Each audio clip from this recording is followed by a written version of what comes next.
Champions trophy विवाद प्रसंग में पाकिस्तान को बड़ झटका। हाइब्रिड मॉडल रे खेलाजिबाकू एवं भारत मैच दुबई रे हेबाकू एक प्रकार चूड़ांत निष्पत्ति नहीं चर्चा।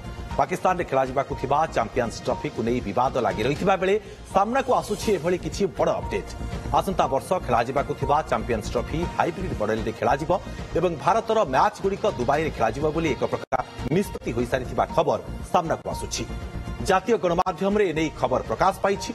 आज दुबई स्थित आईसीसी मुख्यालय रे नवा सभापति जय शाह उपस्थिति रे अनौपचारिक बैठक में एभली निष्पत्ति होइतिबा सूचना मिलिछि। एथिरे पाकिस्तान समेत समस्त बोर्ड ऑफ डायरेक्टर सामिल थिले बोली कुहा जाउछि।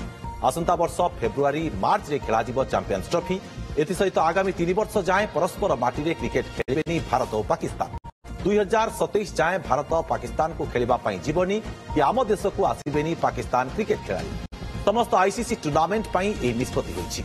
या द्वारा महिला विश्वकप, एशिया कप, 2026 टी20 विश्वकप प्रभावित हेब। 2026 टी20 विश्वकप भारत एवं श्रीलंका मिलित भाव आयोजन करिवे बोली सूचना मिलिछि।